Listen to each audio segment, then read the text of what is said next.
오늘 우리가 읽은 말씀을 가지고 우리 팔복 말씀 두 번째, 하나님 나라를 갈망하는 마음, 애통함이라는 제목으로 함께 말씀 연애 나누고자 합니다. 예수님은 산 위에서 제자들에게 팔복을 말씀하셨습니다. 8가지 복. 이 팔복은 단순히 착하게 살면 이런 복을 받는다라는 윤리적 교과서가 아니라고 제가 말씀드렸죠. 이 팔복의 말씀은 하나님 나라가 우리 안에 임하면 이러한 삶이 흘러나온다라는 그림입니다. 하나님의 나라가 우리 삶에 임했을 때에 나타나는 우리 삶에 흘러나오는 그림이라는 것이죠. 오늘은 그 두 번째 모습, 바로 애통함에 대해서 우리가 살펴보고자 합니다. 여러분, 요즘 뉴스를 보시면 마음이 참 무겁습니다. 학교에서 일어나는 그 작은 갈등 하나가 큰 문제로 번지고 소송까지 가는, 법적 다툼으로까지 이어지는 그런 부분들도 있고, 또 SNS에 누군가를 비난하고 조롱하고, 그것이 한 군데 갔다가 끝나는 것이 아니라 또 서로 오가는 비난과 조롱이 수도 없이 반복이 되는 그런 삶. 또한 착하게 사는 사람이 오히려 또 고난을 받고 하는 것들.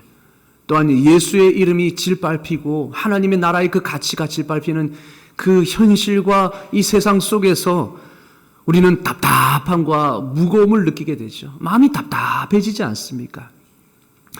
때로는 왜 이 세상이 이렇게까지 되었을까라고도 생각하게 됩니다.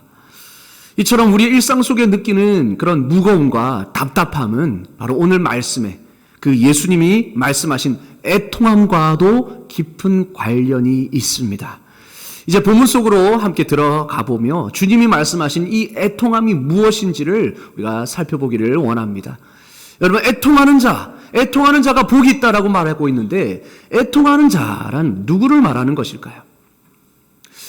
여러분, 예수님이 말씀하신 애통하는 자, 이거는 단순히 우는 자가 아닙니다. 개인적인 슬픔을 겪는 사람이 아닙니다. 몸이 아프다든지, 아니면 슬픈 일을 당했다든지, 아니면 누군가가 돌아가셔서 개인적으로 슬퍼하는 그 애통함이 아니에요. 이때의 이 애통, 성경은 애통이라는 단어를 하나님의 뜻이, 하나님의 의가 무너진 현실을 보고, 하나님의 의가 짓밟히는 이 현실을 보고 마음이 찢어지는 상태다라고 말씀합니다. 여러분, 이 애통하다라는 것은 단순히 그냥 눈물 흘리는 것으로 많은 것이 아니라 가슴이 찢어지는 아픔을 말하는 거죠. 그래서 이 애통하다라는 것은 가장 강한 형태의 슬픔을 표현하는 말입니다. 마음이 찢어지는 거예요. 마음이 갈기갈기 찢어질 정도로 애통해야 하는 것, 그 마음을 말하는 것이죠. 이 의미를 가장 잘 보여주는 본문이 바로 이사야 61장 말씀입니다. 이사야 61장 말씀은 예수님께서 공생의 사역을 시작하실 때에 회당에서 그 말씀을 읽은, 그래서 첫 번째 읽은 말씀이에요. 한마디로 예수님의 메시아의 사명 선언문이다라고 할 수 있는 말씀입니다. 우리 다 같이 한번 읽어보겠습니다. 시작. 주 여호와의 영이 내게 내리셨으니 이는 여호와께서 내게 기름을 부으사 가난한 자에게 아름다운 소식을 전하게 하려 함이라. 나를 보내사 마음이 상한 자를 고치며 포로된 자에게 자유를, 갇힌 자에게 노임을 선포하며.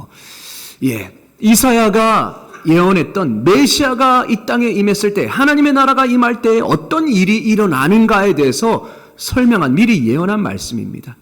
예수님이 이 말씀을 읽고 메시아 사역을 시작하심으로 자신이 메시아임을 선포하시고, 메시아의 사역이 이렇게 진행될 것이다, 하나님의 나라가 임했을 때 이런 역사가 나타날 것이다 라고 말씀해 주신 말씀이죠.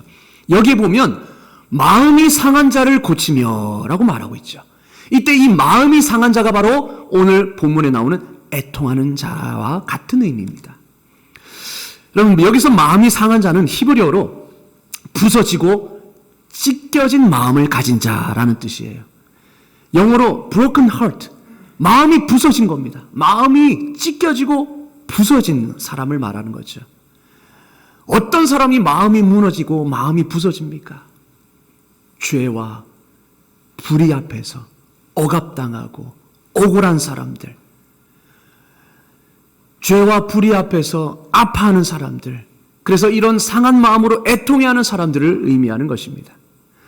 따라서 마태복음 5장 4절에 이 애통하는 자라는 것은 하나님의 의가 짓밟히는 이 현실을 보며 마음이 상하고 나의 죄와 세상의 죄와 이 불의를 보며 애통해하는 사람을 가리킨다라는 겁니다.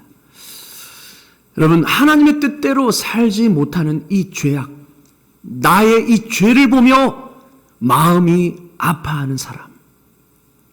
여러분은 어떠십니까? 여러분, 요즘 죄가 너무나 터부시되고 너무나 가볍게 여겨지는 세상에 살고 있습니다. 그러다 보니 이 불의한 세상에서 점점 더 세상은 악해져가는 이 세상에서 세상 사람들 다 그렇게 사는데 라고 어떨 때 보면 우리는 죄에 대해서 무덤덤해질 때가 있어요. 그래서 하나님이 말씀하시는, 하나님이 기뻐하시는 그 거룩의 삶을 때로는 우리가 터부시할 때가 많습니다. 그러나 이 애통해하는 사람은 내 안에 하나님의 나라의 가치가 살아있기 때문에 죄에 대해서 슬퍼할 수밖에 없는 것이죠. 하나님의 의를 이루지 못하는 내 삶, 하나님의 의를 존중하지 못하고 하나님의 말씀대로 살지 못하는 그 삶에 대해서 아파하는 사람이 바로 애통하는 사람입니다. 여러분, 죄에 대해 애통해하는 마음이 있으십니까? 여러분, 이 죄가 얼마나 하나님의 마음을 아프게 하는지를 우리가 안다면 우리는 죄 앞에서 애통해야 될 줄로 믿습니다. 슬퍼해야 될 줄로 믿습니다. 그리고 악인이 오히려 잘 되는 현실 앞에서 우리는 애통해야 합니다. 잘못된 거잖아요. 악인이 오히려 잘 된다. 잘못된 거잖아요. 그리고 불법과 폭력이 판치는 세상, 말씀대로 살려는 사람들이 오히려 고난을 당하는 이 세상, 하나님을 사랑할수록, 하나님의 말씀에 순종할수록 더 환난을 당하는 이 세상 앞에 이런 현실을 보며 마음을 아파하며 마음을 찢으며 울 수밖에 없는 사람, 그 사람이 바로 성경이 말하고 있는 애통하는 사람이라는 거예요. 오늘 우리의 현실도 여러분 다르지 않습니다. 우리의 현실은 어떻습니까? 참 뉴스를 보면 마음이 아픕니다. 또 들리는 소식이 참 마음이 아픕니다. 학교에서 착한 아이들이 오히려 괴롭힘을 당합니다. 오히려 좀 못되고 좀 할 말 하는 아이들이 오히려 좀 대접을 받고 착해서 할 말도 하지 못하는 그 아이들이 오히려 괴롭힘을 당합니다. 정의를 지키려던 아이가 오히려 왕따를 당합니다. 미디어는 어떻습니까? 미디어는 성경이 말하고 있지 않는 제3의 성을, 그것이 옳다라고 말하고 그 사회적 그 성을 가지고 그것이 진리라고 말하고 인정해야 된다 말합니다. 또한 성적 문란, 그리고 왜곡된 가치들을 끊임없이 노출시키고 성경적 가치가 오히려 조롱받고 무시당하는 시대입니다. 야, 어느 시대에 네가 살고 있냐? 어느 시대에서 지금 그런 말을 하냐? 너 어느 시대에서 왔냐? 이렇게 성경적 가치가 오히려 조롱당하고 무시당하는 시대를 살고 있어요. 여러분, 이런 시대를 보며 애통해야 합니다. 이런 현실을 보며 우리는 애통해야 합니다. 예수님도 자신이 십자가를 지고 그렇게 골고다 언덕으로 나아가고 있을 때에 그 십자가를 지는 그 예수님을 보며 애통해하는 여인들을 향해서 예수님이 이렇게 말씀하셨습니다. 나를 위하여 울지 말고 너희와 너희 자녀들을 위하여 울라. 너희와 너희 자녀들을 위하여 울라.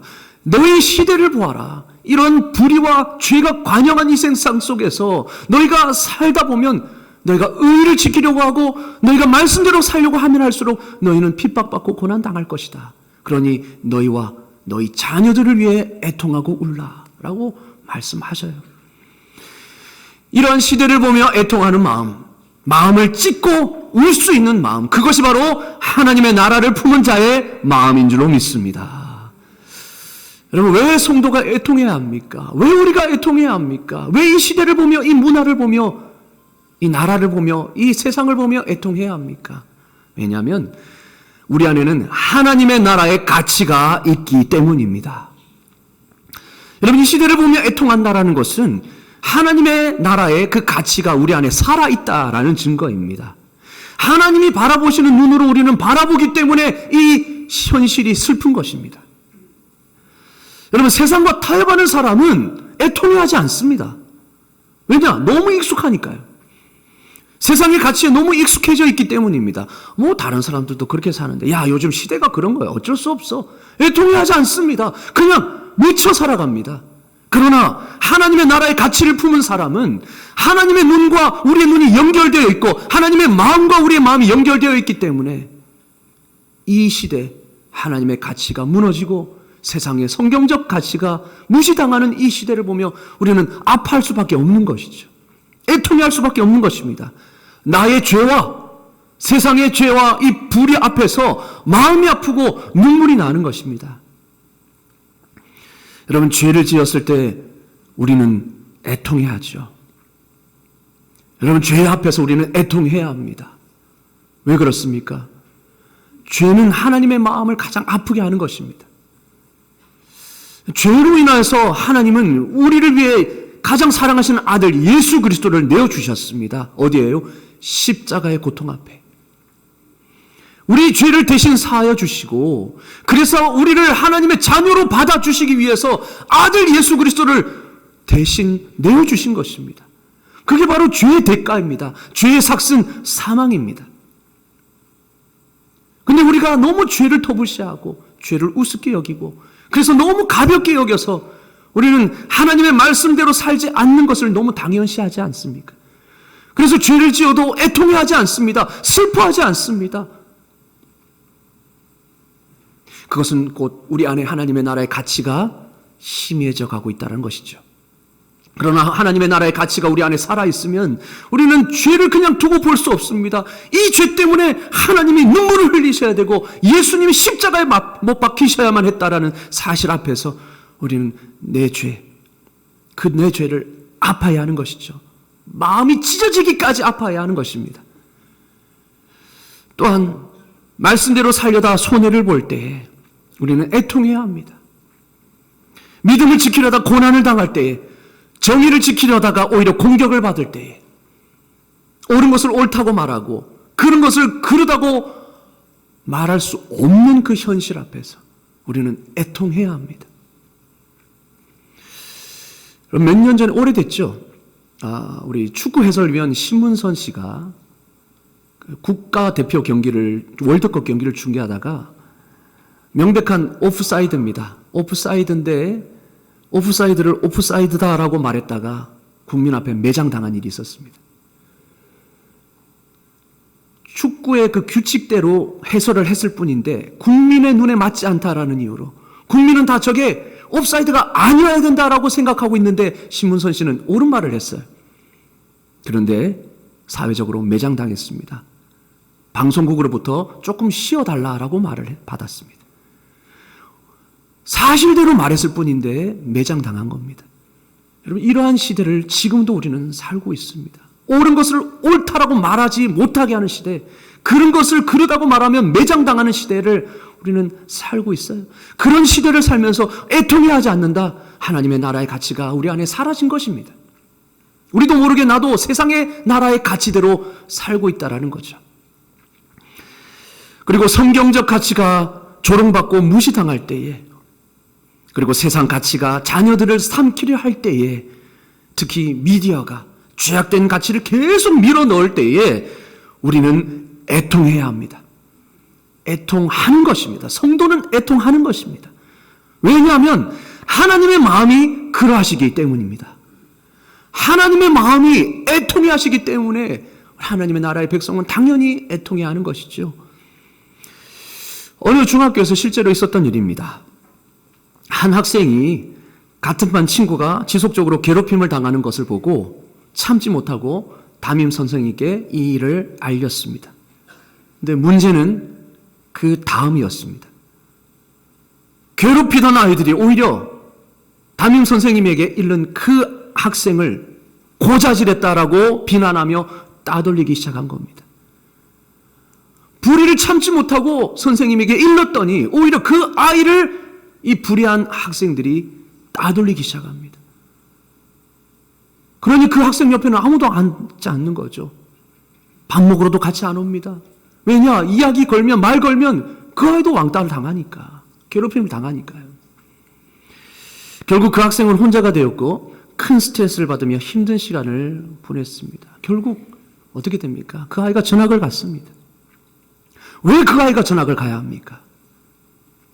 가해자는 따로 있는데 말이죠. 이런 불의한 현실, 그 학생은 이렇게 말했다고 합니다. 자신은 그냥 옳은 일을 하고 싶었다는 거죠. 왜냐하면 친구가 괴롭힘 당하는 걸 보고도 아무 말 하지 않으면 자신도 나쁜 사람이 될 것 같아요 라고 그렇게 이야기를 했습니다. 여러분, 이것이 우리가 오늘 사는 시대입니다. 시대의 단면이죠. 정의를 지키는 사람이 오히려 고난을 당하는 시대입니다. 착한 사람이 손해를 보는 시대입니다. 하나님의 의가 무시당하는 시대입니다. 여러분, 이런 시대를 보며 성도님들은 우리는 애통해할 수밖에 없죠. 가슴이 미어지는 것입니다. 가슴이 찢어지는 것입니다. 왜냐하면 하나님의 나라의 가치가 우리 안에 있기 때문입니다. 하나님의 나라의 가치를 품은 사람은 세상의 왜곡된 현실을 보면서 마음이 상할 수밖에 없는 것입니다. 아파할 수밖에 없는 것입니다. 그래서 여러분, 이 애통은 단순한 절망이 아닙니다. 이 애통하면 그냥 단순히 절망하는 것이 아니라 오히려 왜 우리가 애통하는가? 바로 하나님 나라를 갈망하기 때문에 애통하는 것이죠. 그래서 성경이 말하고 있는 이 애통함은 하나님 나라를 향한 갈망입니다. 이 땅에 하나님의 나라가 임하기를 간절히 바라는 갈망이 있기 때문에 우리는 이 현실을 보며 애통하는 것이죠. 우리는 이러한 가치로 살아가야 될 줄로 믿습니다. 애통하는 마음으로 이 시대를 바라보아야 합니다. 여러분, 오늘날 미디어와 인터넷 매체들은 우리들과 우리 자녀들에게 동성애, 그리고 결혼 전 동거문화, 성적 문란함 등의 이 죄악된 가치들을 반복해서 노출시킵니다. 이게 당연한 것이다 라고 받아들이게 합니다. 그러나 성경은 분명히 말씀하고 있죠.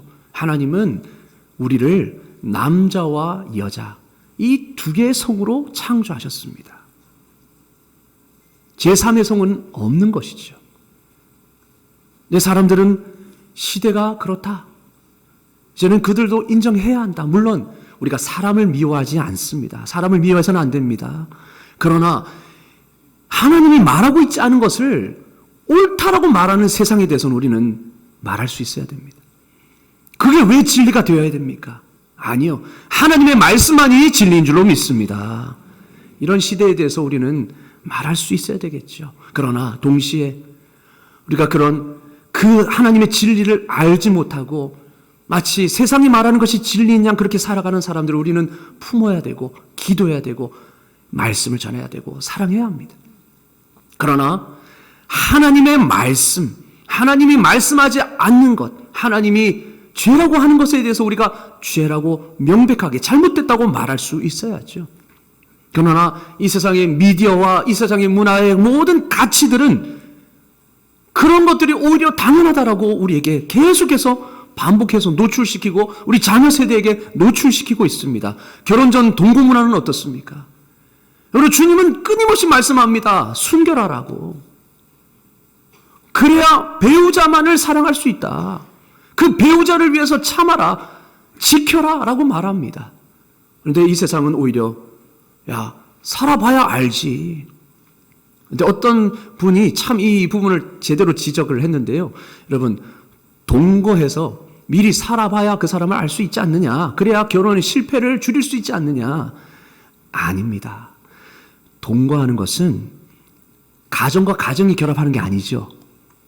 그러니까 결국은 동거 중에도 콩깍지가 씌인다는 겁니다. 연애할 때처럼 동거할 때도 콩깍지가 씌인다는 거예요. 그리고 결혼이라는 것은 그 집안과 집안의 결합이죠. 그러니까 결국 모든 것을 고려하고 그리고 모든 것을 희생하고 서로 협조하는 삶이 결혼이라는 거예요. 그런데 동거는 그게 아닙니다. 그냥 1대1의 동거죠. 그렇기 때문에 제대로 알 수 없는 거예요. 여러분, 이거는 그저 합리화에 불과합니다. 이런 것들을 계속 쓰나미처럼 우리에게 집어넣고 있습니다. 그래서 성적 문란함들. 여러분, 요즘 결혼 후에 배우자가 아니라 다른 사람과 연애하는 것을 마치 능력처럼 자랑하고 다니죠. 그리고 처음에는 드라마라든지 이런 부분에 그런 소재가 딱 등장하면 어떻습니까? 굉장히 충격을 받죠. 근데 사람들의 이목을 끕니다. 돈이 됩니다. 시청률이 올라갑니다. 그러니 계속 그런 것들을 집어넣어요. 그러면 어떻게 됩니까? 그런 것들이 계속 무분별하게 우리에게 쓰나미처럼 들어오면 그걸 당연시 받아들이게 되는 풍조가 있어요. 이런 것들에 대해서 우리는 애통해야 할 수 있어야 하는 것입니다. 세상이 그런데 이게 아니라 우리는 울어야 하는 것입니다. 그런 것들이 스마트폰을 통해서 계속해서 우리 자녀들에게 무방비 상태로 노출되게 되는 것에 대해서 우리는 울어야 합니다. 애통해야 합니다. 성경적 가치관에 반하는 가치들이 쓰나미처럼 반복해서 밀려 들어오니 이제는 교회도 여기에 무감각해지는 것은 아닌가요? 성경적 가치가 무시당하고 배척당하는 이 시대의 문화에 대해서 우리는 통탄해야 되고 애통해야 되고 때로는 항의해야 될 줄로 믿습니다. 말할 수 있어야 되는 것이죠. 그리고 나 자신과 우리 자녀들을 이들로부터 지켜내야 하는 것입니다. 이게 바로 애통해야 하는 자의 삶입니다. 여러분, 이 애통해함은 애통하는 것으로 끝나는 것이 아닙니다. 그저 울고 그저 마음 아파하는 것으로 끝나지 않습니다. 이 애통함은 반드시 하나님 나라의 가치를 추구하는 삶으로 이어집니다. 여러분, 예수님께서 말씀하신 애통함은 단순한 그냥 감정적 폭발이 아닙니다. 참된 애통은 반드시 삶의 변화로 이어집니다. 존 스토트 목사님이 이렇게 말했습니다. 죄와 세상의 불의에 대한 깊은 슬픔은 실제적인 삶의 변화로 이어진다. 그 깊은 애통은 삶의 변화로 이어질 수밖에 없다는 겁니다. 또한 마틴 로이드 존스 목사님은 이 애통함에 대해서 이렇게 말했습니다. 성령님이 주시는 내적 슬픔이 외적 삶의 변화로 흘러나오는 과정이 바로 애통함이다. 그러니까 이 애통함은 성령님이 주시는 내적 슬픔이라는 거예요. 그런데 이 내적 슬픔이 그냥 슬픔으로 끝나는 것이 아니라 외적인 삶의 변화로 흘러나오는 과정이 애통함이다라고 목사님은 말씀하셨습니다. 그렇다면 이 애통함은 실제적으로 우리 삶 가운데 어떤 삶으로 이어질까요? 첫 번째로 애통함은 반드시 회개로 이어집니다. 참된 애통은 먼저 나의 죄를 미워하게 만듭니다. 여러분, 세상의 불의를 보십시오. 그러나 그 불의가 나에게는 없냐는 겁니다. 우리는 때로는 다른 사람의 티끌은 보면서, 티는 보면서 내 눈에 들보는 보지 못합니다. 그러나 참된 애통은 나의 죄를 바라보며 슬퍼하고 마음을 찢는 행위가 바로 이 애통함이에요. 세상만 하나님의 의를 짓밟는 게 아니라 나도 하나님의 의를 짓밟고 있구나. 나도 하나님의 말씀을 무시하고 있구나. 이런 삶에 대한 애통함이 어떻게 됩니까? 죄에 대한 미워함으로 나타나는 거예요. 왜냐? 이 죄 때문에 예수님이 십자가를 지셨으니까.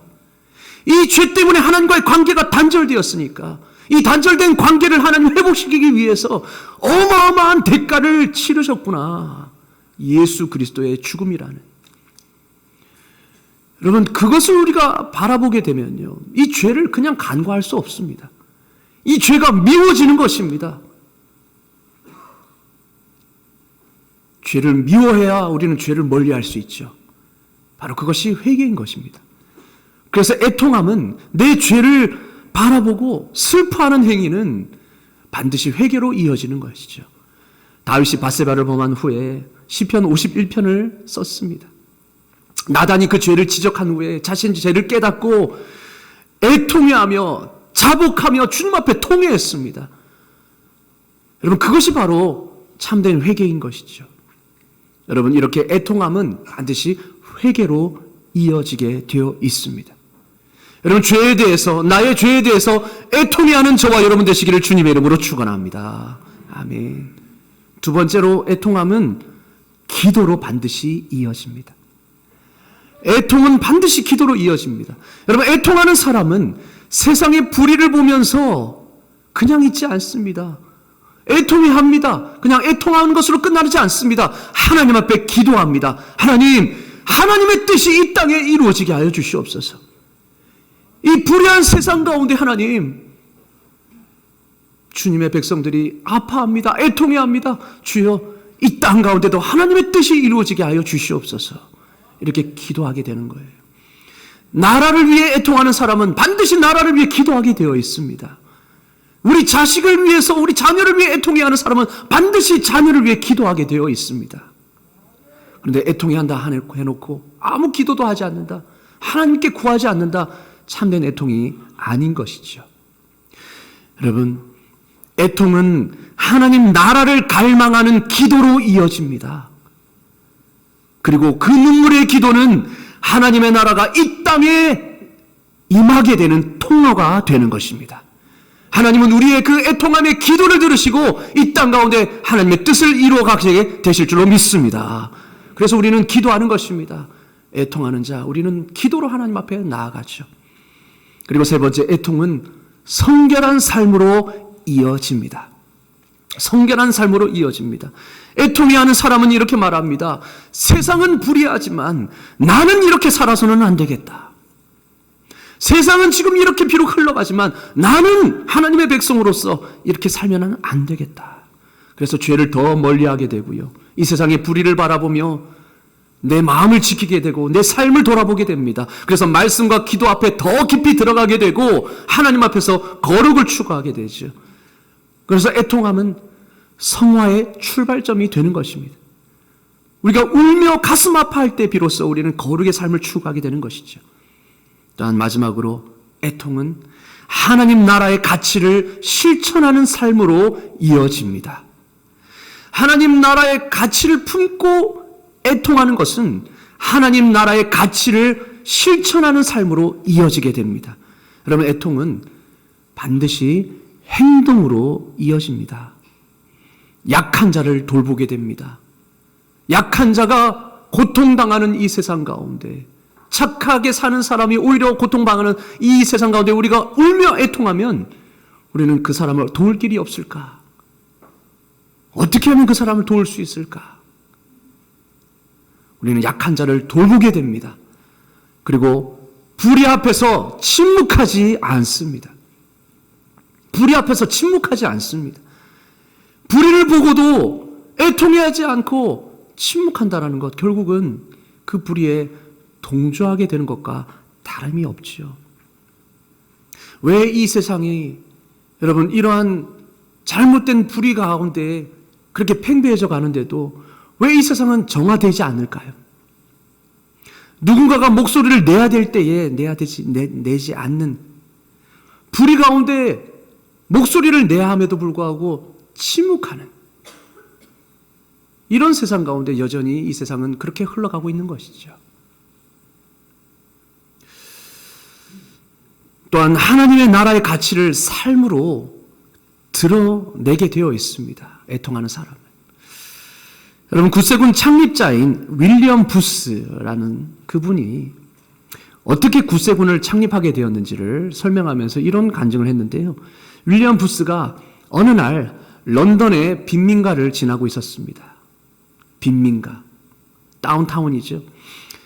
근데 거리에서 굶주린 아이들을 보았어요. 먹을 것이 없어서 굶주려 가는 아이들을 보았습니다.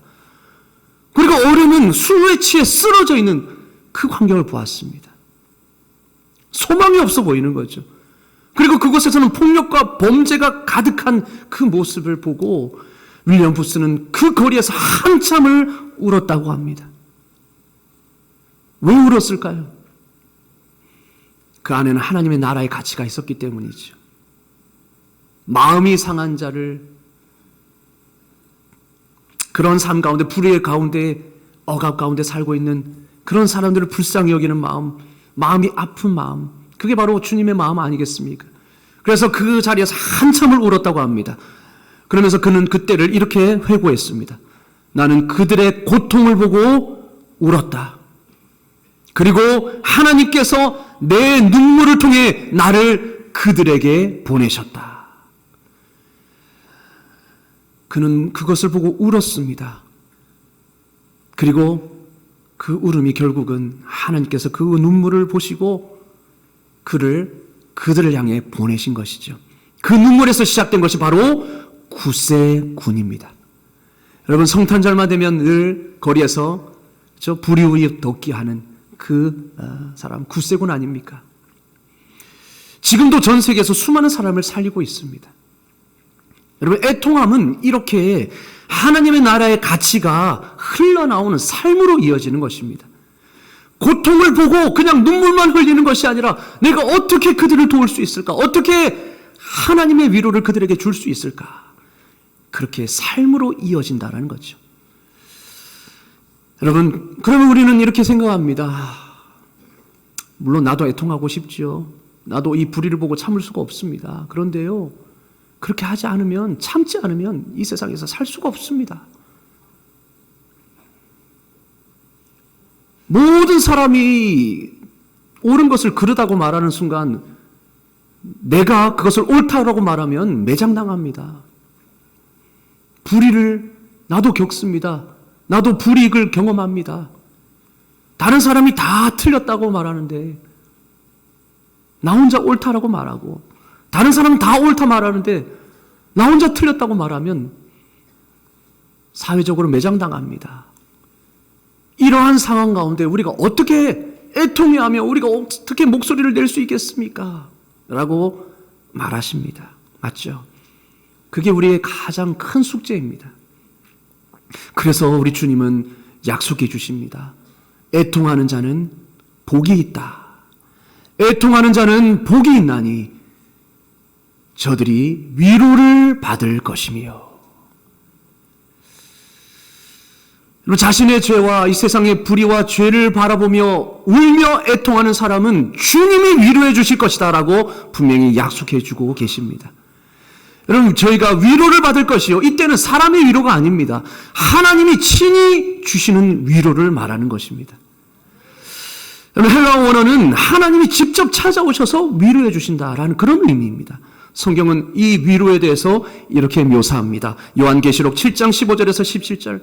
하나님이 그들 위에 장막을 치시고, 그들 위에 장막을 치신다는 것은 친히 그들 가운데 임하셔서 함께 하시고 그들을 돌보시겠다라는 말입니다. 또한 하나님이 친히 그들의 눈물을 닦아 주시겠다. 그리고 요한계시록 21장 4절 우리가 교동문으로도 읽었죠. 하나님이 모든 눈물을 닦아 주시고 다시는 그들의 눈에서 눈물을 흘리지 않도록, 다시는 애통함이 없도록 하겠다라고 말씀해 주십니다. 이게 바로 하나님이 우리에게 주시는 약속의 말씀입니다. 상상해 보십시오. 하나님께서 친히 그 두 손으로 우리의 눈물을 닦아 주시면서, 얘야 고생 많았지, 우리 김 집사야 고생 많았지, 믿음 지키느라 고생했어, 믿음 지키느라 고생했어. 하나님이 친히 눈물을 닦아주시는 그 위로를 상상해 보십시오. 여러분, 이거보다 더 큰 위로가 어디 있겠습니까? 이 세상에서 출세하고 이 세상에서 잠시 뭔가 잘 되고, 이것보다 하나님이 그 영원한 나라 가운데 우리의 눈물을 닦아주시고 우리를 위로해 주시고 우리를 칭찬해 주시고 인정해 주시는 그 위로만큼 더 큰 위로가 어디 있습니까? 이것이 바로 애통하는 자에게 약속된 하나님 나라의 위로입니다.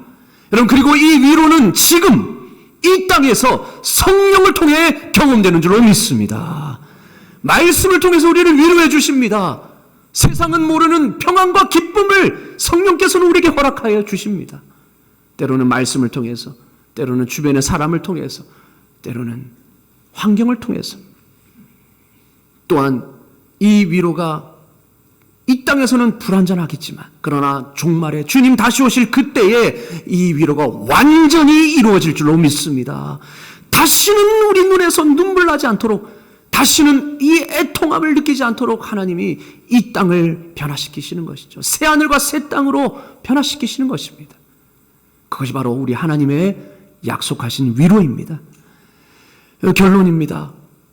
여러분, 우리는 이 애통함으로 하나님의 나라를 갈망하며 끝까지 믿음의 길을 걸어갈 수 있기를 주님의 이름으로 축원합니다. 아멘. 사랑하는 성도 여러분, 이 땅의 불의 앞에서 애통하십시오. 애통하셔야 합니다. 그리고 자신의 죄 앞에서 애통하십시오. 아파하셔야 됩니다. 그러나 절망하지 마십시오. 여러분, 우리가 애통하는 이 애통은 아무 소망이 없는 절망의 애통이 아닙니다. 오히려 하나님의 나라를 향한 갈망입니다. 하나님의 나라가 이 땅에 임하기를 원하는 갈망이며, 그리고 하나님의 나라의 가치를 살아내는 출발점이 바로 우리의 애통함인 줄로 믿습니다. 여러분, 그래서 우리는 애통해야 합니다. 애통해야 이 땅에 하나님의 나라가 임할 수 있고요, 우리 안에 하나님의 나라가 임하게 되는 것입니다. 우리에게 주어진 그 십자가를 버리지 말고 주님이 약속하신 그날을 바라보며 끝까지 믿음의 경주를 달려가십시다. 물론 그 과정에서 불의를 경험하게 될 것입니다. 믿음을 지키려다가 고난을 당하게 될 것입니다. 믿음을 지키려다 보면 물질적으로나 명예적으로 세상보다 뒤처지게 될 수도 있습니다. 하지만 여러분, 우리에게는 무엇이 있습니까? 이 세상의 어떤 것과도 비교할 수 없는 주님의 위로와 주님의 평안이 우리에게 임하게 될 줄로 믿습니다. 이것이 우리 하나님께서 우리에게 주시는 약속입니다. 이 땅에서 너희는 성령의 위로를 받을 것이다. 왜냐? 예수님이 그렇게 우리를 위해 중보하고 계시기 때문입니다. 하나님 우편에서 우리를 위해서 지금도 중보하고 계십니다. 그래서 성령님은 그 하는 예수님의 중보를 아시기 때문에 그 마음을 알아 우리를 위로해 주시고 지금도 우리를 이끌어 가시는 것입니다. 또한 마지막 날에 하나님은 우리의 눈에서 눈물을 닦아주시고 아예 이제는 우리의 마음속에, 우리의 삶 가운데 슬픔과 모든 고통을 없애주실 것입니다. 여러분, 그 나라를 소망하며 끝까지 십자가의 삶을 살아가는 저와 여러분 되시는 하나님, 우리 모두가 되기를 주님의 이름으로 축원합니다. 아멘. 기도하겠습니다.